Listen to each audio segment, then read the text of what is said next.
Welcome to Archetypes of the East. Today, we're looking at Hexagram 18, working on what has been spoiled, decay. This hexagram details past failures that are causing present corruption or unresolved problems that need to be corrected. The I Ching is asking the seeker to address problems and restore order and virtue to a state of affairs that's descending into decay. Correct and then actively repair situations that need purification. The source of decay likely stems from someone who leads or is the head of an endeavor, such as a boss, a household, or even a past generation. The principle of this hexagram is renewal after stagnation. Hexagram 18 represents the archetype of curing. It teaches that decay is not a permanent end, but a call to action. When things have been spoiled through neglect, inertia, or poor leadership, the seeker is tasked with the purification of the system. This is a time of radical responsibility, taking ownership of a mess that you didn't necessarily make. This is about generational healing and institutional reform. The source of this stagnation and decay is often structural or historical. Whether it's a boss, household head, or a past generation, the corruption exists because those in charge allowed the wind or the effort to stop blowing at the base of the mountain. Tradition. The act of correction is this. This is not about blame, but about restoration. To restore order and virtue, you must be willing to look at past failures without flinching. You are a physician of the endeavor, tasked with cutting out the old rot so that the body can heal. Correct and actively repair. Diagnosis is not enough. This hexagram requires a hands-on labor of purifying the situation. This demands the wind of the persistent effort that you have to clear out the stagnation of the mountain air. The energy of this hexagram is heavy, urgent, and cathartic. It's the energy of a forest fire that clears out the dead wood to allow for new growth. You are operating in a space where the rot has set in, and the air is thick with the weight of unspoken failures. The new generation is being called to correct the errors of the old. This is the curing process. It is difficult and potentially damaging because you are challenging the foundations laid by your predecessors. However, this is a sacred duty. You are working for the well-being of those who will come after you. The path towards this curing may require sacrifices, either in acceptance or in the dissolution of toxic connections. You cannot fix a spoiled system while staying comfortable with its corruption. You must be prepared for the friction that comes when you stop following the mistakes of the past. Despite the gravity of the situation, there is hope for renewal. Decay isn't the end, it's the material for renewal. If the work is done properly, the system is not just patched, it's reborn. This is the supreme success promised by the Oracle. The transition from a dying institution to a living, breathing organism. The image of this hexagram is mountain over wind. Wind blows low on the mountain, the image of decay. The superior one, like a refreshing wind, stirs up the people and strengthens their spirit. The picture is that of the aeration of a deep valley. The symbol is that of the mountain, stillness and rigidity, and above the wind, penetrating effort. When the wind is trapped in the valleys at the mountain's base, the air becomes stagnant, and decay sets in. This is the archetype of the great cleanup. Like a refreshing gale sweeping down a mountain range, the rot must be swept away. To fix this spoiled situation, you cannot hope to be a gentle breeze. You must be the gale, forceful enough to reach the deep valleys where the secrets and old mistakes are hidden. The superior one must not be afraid to address the problem, even if it incites anger and insecurity. Corruption survives because it is uncomfortable to confront. You must prioritize the clarity and light of the future over the comfort over the stagnant present. Facing the deep past ensures that those who come after do not inherit that same exact rot. You're performing a kind of spiritual renovation that cleanses the lineage. By stirring up the people, you break their trance of inertia and strengthen their spirit to build something new. The judgment of Hexagram 18. Working on what has been spoiled brings supreme success. It furthers one to initiate the endeavor. Before the starting point, prior to confrontation, consider the matter for 3 days. After the starting point of conflict, observe the course of events for 3 days. Success in this hexagram is promised, but it is conditional. To cross the great water, or to initiate the major shift, you must replace impulsive anger with surgical planning. This isn't just about fixing something. It's about curing the entire timeline. Though not literal, you can use the 3-day rule that's spoken of in the Oracle. Before the start is the consideration phase. Don't rush into a confrontation. Spend time finding the source of the decay. Is it a person, a process, or maybe even an inherited ancestral habit? A respectful plan ensures that you are attacking the problem and not the people. After the start is the observation phase. Once the change is made and the talk done, don't walk away. Observe the course of events. Allow the system to absorb the change. This follow-through prevents the rot from returning and confirms whether the poisoned influence has truly been cleared. There is an ancestral mandate along with this hexagram. Traditionally, the hexagram implies the work of the father or the mother. You're addressing deep-seated problems that you may not have started yourself. This requires the discomfort of honesty. If the decay continues after your best efforts, the final correction is to part from the influence. In the realm of career goals and ambition, identify and openly address unresolved issues or inefficiencies in your workplace or your team. Initiate honest discussions about overlooked problems and propose specific steps for improvement. Ask yourself what processes, systems, or relationships are stagnant in your operation, and how can you proactively work to repair or revitalize them. Taking responsibility for these corrections can lead to renewed growth and a healthier professional environment. In the realm of relationships and social flow, don't just treat surface-level problems. Get to the root of what's causing the symptoms. Go back to the source of the issue so it doesn't affect your present happiness. The work to fix something is far from glamorous, and it's a slow process. If you stay the course until the work is completed, a new, wholesome version of you awaits to be embraced. A changing line 1. Work on what has been spoiled by the leader. If there is an eldest child, they will inherit the leader's work to address the problem. There is no blame in this. There is danger and difficulty in the matter, but in the end, there is good fortune. This line is about inherited responsibility. This is the moment of detection. You've identified a specific rot that was allowed to fester by an authority figure of some kind. This could have been the father, a former boss, or some sort of a founder. The oracle notes that if someone, like the eldest child or the one who is most apt to fix the error, steps up to address the problem, the blame is lifted. By fixing the error, you ensure the predecessor is remembered for their strengths rather than for their failures. The advice of this line is to exercise the generational mandate. Every generation must address problems promptly. This is the first line of the hexagram because it represents the earliest stage of decay. It's still manageable, but it requires steadfast, immediate action. Do not wait for the mountain to crumble.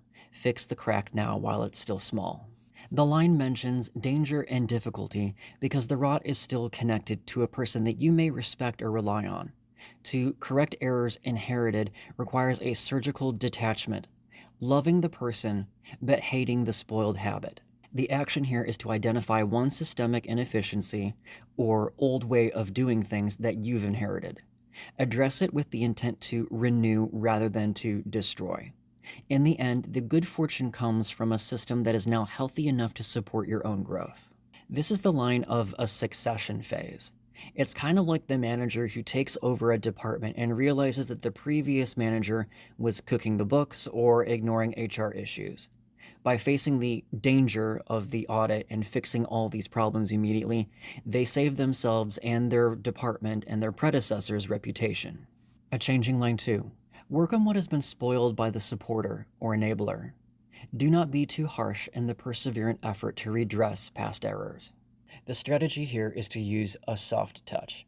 While line 1 dealt with the rigid father about structures or rules, line 2 addresses the mother, representing the cultural, emotional, or nurturing side of an endeavor.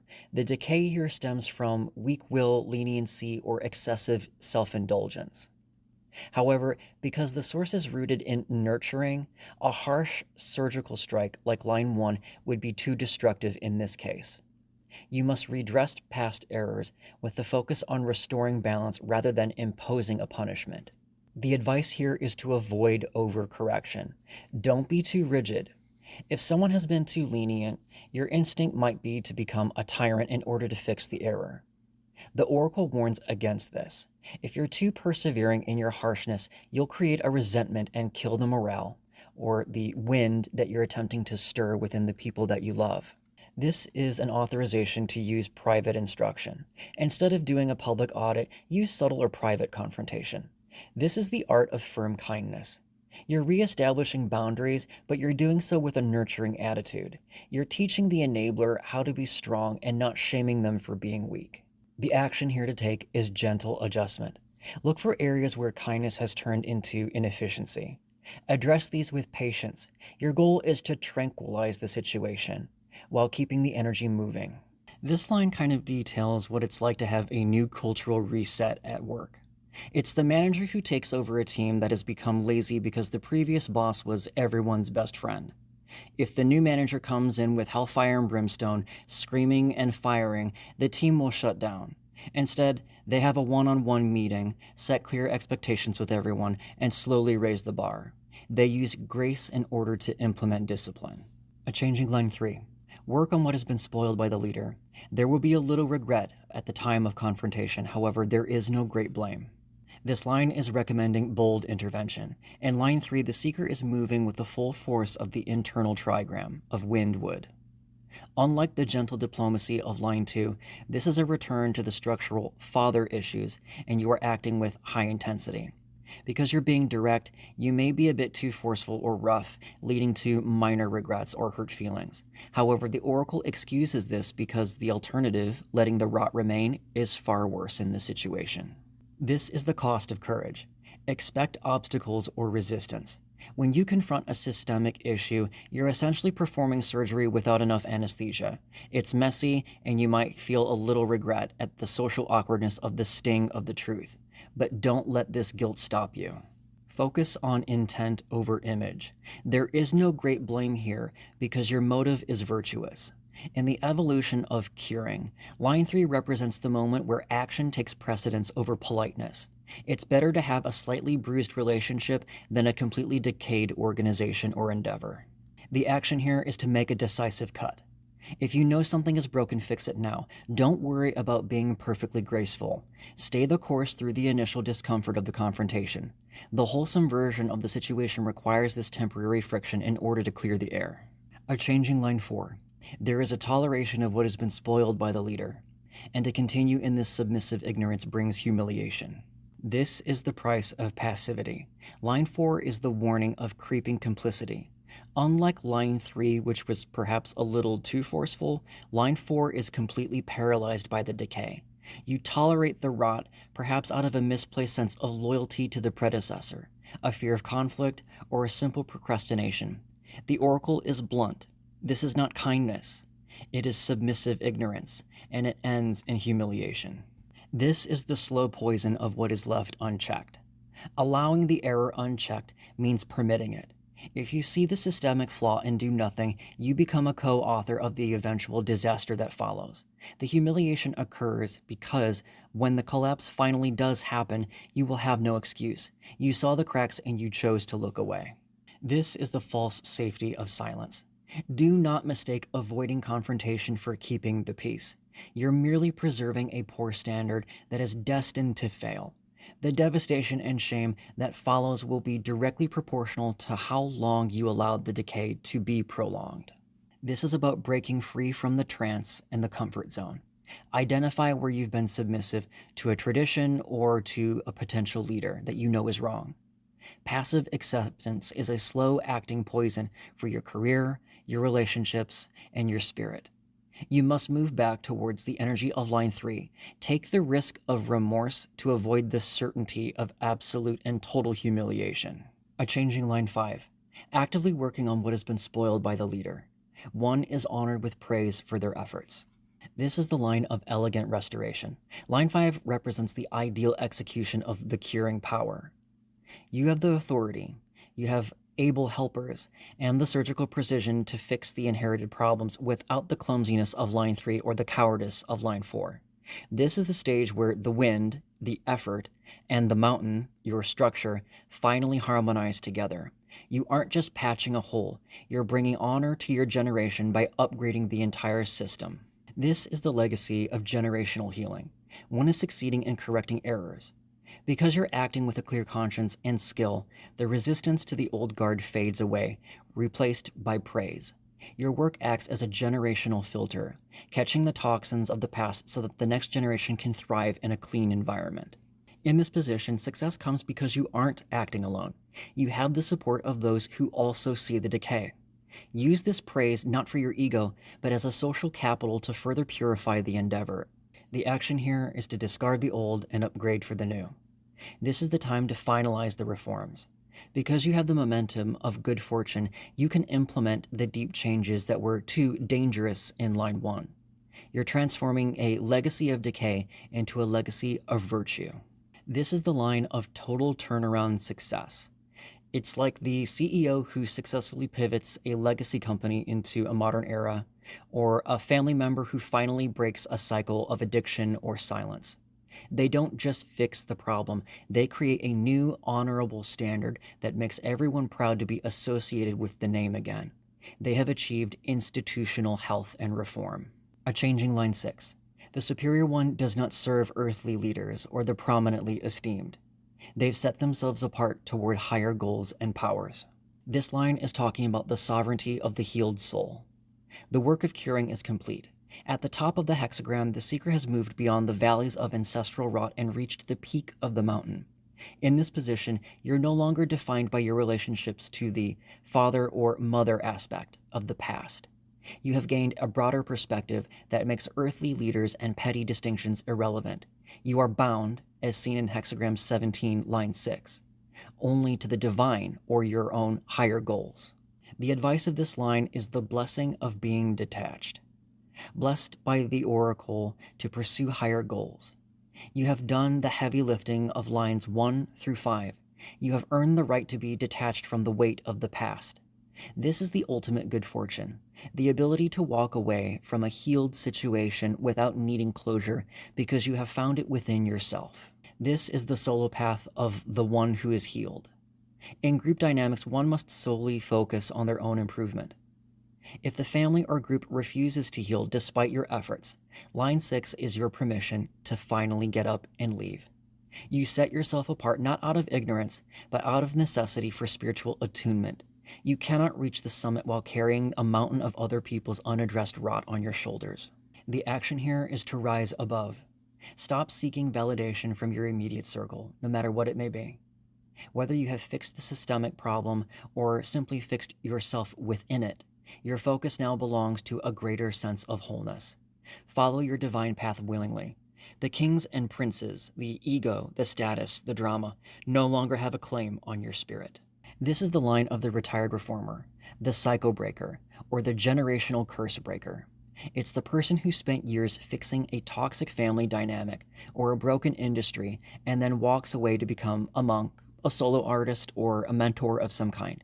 They're not quitting. They've simply graduated. They no longer care about being esteemed by the system that they just tried to save. They are spiritually sovereign within themselves and their higher purpose. That concludes hexagram 18. I hope that you liked the video if you found it helpful in understanding this hexagram. Subscribe to follow this series as we continue on to hexagram 19, Approach Overseeing. See you then.